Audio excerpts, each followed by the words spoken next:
Hello everyone.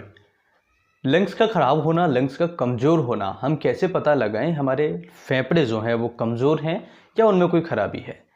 फेफड़े ख़राब होने की वजह से काफ़ी सारी हमें दिक्कतें आती हैं और काफ़ी सारे इन्फेक्शन हमें रिकरेंट होते हैं। अगर हम समय पर पता लगा लें कि हमारे फेफड़े जो हैं कमज़ोर हैं, वीक हैं, तो हम उन्हें थोड़ा सा इम्प्रूव कर सकते हैं, उनकी जो स्ट्रेंथ है बढ़ा सकते हैं और उन्हें हेल्दी रख सकते हैं, जिससे काफ़ी सारी बीमारियां से हम बच सकते हैं और अभी रिसेंट में होने वाली बीमारी से भी हम बच सकते हैं। तो यहाँ पर हम ये भी टिप्स समझेंगे कि हम अपने लंग्स को कैसे मजबूत रख सकते हैं। दूसरा, सबसे पहले हम समझेंगे कि हमारे लंग्स जो हैं क्या वो वीक हैं, क्या वो ख़राब हैं या उनमें कोई बीमारी है। तो यहाँ पर एक बात समझनी होगी आपको। सबसे पहले हम रेस्पिरेटरी सिस्टम को समझते हैं, यानी लंग्स के सिस्टम को समझते हैं। जब हम सांस लेते हैं नाक के द्वारा तो ये सांस गले में होते हुए ट्रेकिया में जाता है। ये ट्रेकिया में जाते हुए नीचे की तरफ जाएगा और ये दो में डिवाइड हो जाएगा ट्रेकिया हमारा।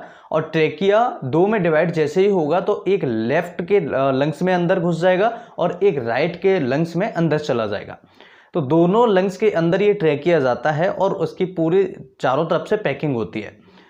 जब ये ट्रेकिया अंदर चला जाता है तो इसके अंदर छोटी छोटी और ब्रांचेस डिवाइड हो जाती हैं, बन जाती हैं।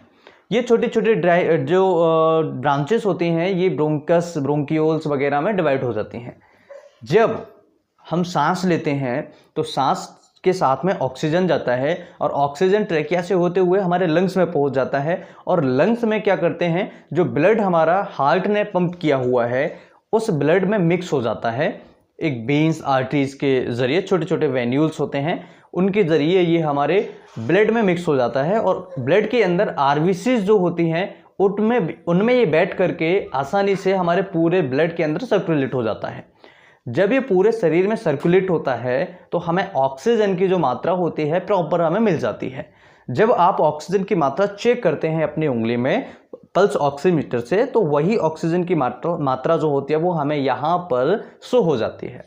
पल्स ऑक्सीजन जो हमारा होता है, पल्स ऑक्सीमीटर से जो हम चेक करते हैं SpO2 को, उसकी जो नॉर्मल वैल्यू होनी चाहिए वो 96 से ऊपर होनी चाहिए।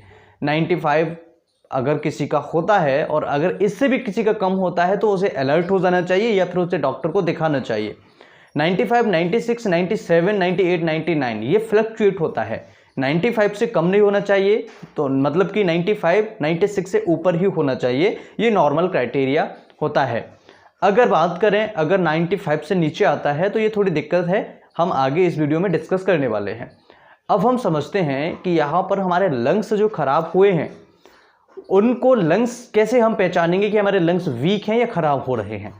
सबसे पहला, जिनको बार बार इन्फेक्शन होता है फेफड़ों से संबंधित या एलर्जी होना, रेस्पिरेटरी सिस्टम से रिलेटेड अगर उनको इन्फेक्शन होता है तो उन्हें थोड़ा सा होशियार रहना चाहिए कि उनका जो रेस्पिरेटरी सिस्टम है वो थोड़ा वीक है। क्योंकि जब भी धूल, मट्टी, कण अगर जाएंगे तो उसमें क्या होगा, एलर्जेंस होते हैं ये सब।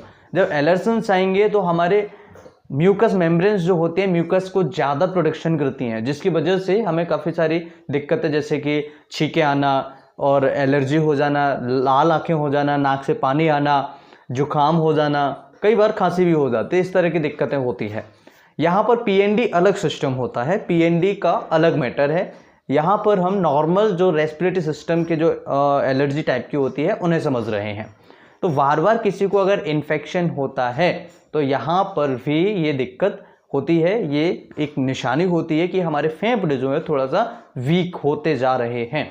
दूसरा, जिन मरीजों का SpO2 जो लेवल होता है वो कम होता है, यानी कि कई मरीज ऐसे होते हैं जिनका SpO2 लेवल 95 से ऊपर जाता ही नहीं है, 95 से यानी 95 से नीचे रहता है, किसी का 93 है, 92 है, 90 है, इस तरीके से रहता है। तो उनको होशियार रहना चाहिए, हमेशा अलर्ट रहना चाहिए। जब भी उनका SpO2 लेवल होता है वो 90 से नीचे आए या 85 और 95 के बीच में रहता है तो उन्हें हमेशा अलर्ट रहना चाहिए, तुरंत अपने डॉक्टर से सलाह लेनी चाहिए अगर ये इतना ज़्यादा फ्लक्चुएट करता है तो यहाँ पर लो SpO2 होना ये भी एक कारण है, ये भी एक सिम्टम्स है हमारा लंग्स वीक होने का, लंग्स खराब होने का। तीसरा जो सबसे बड़ा लक्षण है हम क्या करते हैं, थोड़ा बहुत काम करने पर भी एग्जस्टनल ब्रीथलेसनेस होने लगता है। जैसे हमने कुछ काम किया, हमने सीढ़ी चढ़ी या हम यहाँ से थोड़ी दूर के लिए गए, 200 मीटर गए, तो यहाँ पर थोड़ा बहुत चलने पर हमें बहुत ज़्यादा हांफनी आना, हमें बहुत ज़्यादा सांस फूलना, ये भी एक फेफड़े कमज़ोर होने का लक्षण होता है। लेकिन याद रहे, ये सिम्टम्स आपको एनीमिया की दिक्कत में भी होता है। एनीमिया यानी कि खून की कमी। अगर किसी मरीज को खून की कमी होती है, अगर किसी मरीज को डिहाइड्रेशन हो जाता है, तो ऐसे सिचुएशन में भी ये सिम्टम्स हो सकता है। ज़रूरी नहीं है कि ये लंग्स का ही सिम्टम्स हो, लेकिन अगर किसी को एनीमिया नहीं है, अगर किसी को डिहाइड्रेशन नहीं है, तो उसमें हमें ये सिम्टम्स फेफड़ों का ही पाया जाता है। तो याद रखें, थोड़ा बहुत चलने पर, थोड़ा बहुत काम करने पर उनको बहुत जल्दी सांस फूलने लगती है, बहुत जल्दी हांफनी आ जाती है और उनको एनीमिया की शिकायत भी नहीं है, तो ये भी हमारे लंग्स का एक डैमेज होने का या लंग्स वीक होने का एक लक्षण है। आपने देखा होगा अस्थमा के मरीज को, अगर अस्थमा का मरीज थोड़ा बहुत चल ले, थोड़ा बहुत कुछ काम कर ले, तो उसको बहुत जल्दी सांस फूलने लगती है। तो एज इट इज यही प्रॉब्लम यहाँ पर होती है। चौथा और सबसे बड़ा रीज़न, जिनको ट्यूबरक्लोसिस हो चुका है पहले, जिनको टीबी की बीमारी हो चुकी है, या किसी को लंग्स कैंसर है, या फाइब्रोसिस है, या फिर उनको बार बार निमोनिया होता है, या उनको निमोथोरेक्स है, या उनको एक्सीडेंटल कोई इंजरी ट्रॉमा हुआ है फेफड़ों में, तो ऐसी सिचुएशन में हमारे लंग्स डैमेज हो जाते हैं, हमारे लंग्स कमज़ोर हो जाते हैं, लंग्स हमारे वीक हो जाते हैं। तो ये भी एक बहुत बड़ा लक्षण है हमारे फेफड़े जो है वीक होने का। तो 4 लक्षण हमने समझे। मुझे लगता है कि ये चारों लक्षण आपको बहुत अच्छे तरीके से याद हो गए होंगे। अब हम समझ लेते हैं, अगर हमें अपने फेफड़े थोड़ा सा मजबूत करना हो तो उसके लिए हमें क्या करना चाहिए। देखिए, सबसे पहला एक आता है रेस्पिरोमीटर। अगर हम रेस्पिरोमीटर को अफोर्ड कर सकते हैं, जिसमें आपका 150 से 200 रुपये के आसपास खर्च होगा, रेस्पिरोमीटर से हम आसान तरीके से अपने लंग्स को थोड़ा सा मजबूत कर सकते हैं, उससे एक्सरसाइज कर सकते हैं। दूसरा, हमें फिजिकल एक्टिविटीज़ करनी होगी, हमें फिजिकल एक्सरसाइज करनी होगी नॉर्मल, जो हम जिम में जाकर करते हैं उसे थोड़ा बहुत, उसका अगर हम 25% यानी कि अगर 25% भी घर पर करते हैं तो हमारे लिए काफ़ी हेल्पफुल होगा और हमारे लंग्स काफ़ी हद तक मजबूत होंगे। तीसरा और सबसे इम्पॉर्टेंट है कि हमारी ऑक्सीजन का लेवल जो है हमारे बॉडी में पूरा होना चाहिए, जिसके लिए आपको सुबह मॉर्निंग के टाइम पर जल्दी जागना होगा, या फिर आपको वॉकिंग करनी होगी, या जो एक्सरसाइज मैं आपको बता रहा हूँ नॉर्मली जो घर पर एक्सरसाइज करने के लिए बता रहा हूँ, वो आप सुबह के टाइम पर ज़्यादा कीजिए, जिससे कि आपको बहुत जल्दी हेल्प मिलेगी और आपके बॉडी में, आपके लंग्स के अंदर प्रॉपर तरीके से ऑक्सीजन की मात्रा जाएगी।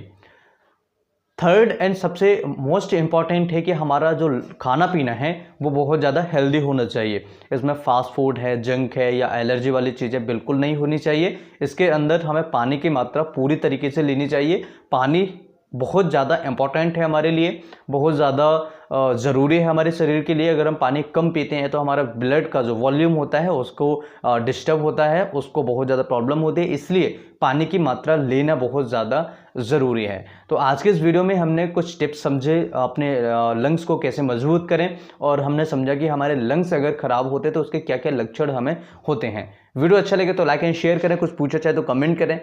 अगर आप हमारे नए चैनल पर नए गए हैं तो नए चैनल का लिंक हमने वीडियो के डिस्क्रिप्शन में दिया हुआ है, वहाँ पर हम बहुत कुछ स्पेशल समझते हैं, और वहाँ पर कुछ आने वाले टाइम में हम बहुत कुछ अच्छे चीज़ें सीखने वाले हैं, अच्छी चीज़ें वहाँ पर शेयर करने वाले हैं। तो आपसे निवेदन है एंड हम्बल रिक्वेस्ट है कि आप वहाँ पर जाएँ और उस चैनल को सपोर्ट करें, सब्सक्राइब करें। Thanks for watching, have a nice day. नमस्कार।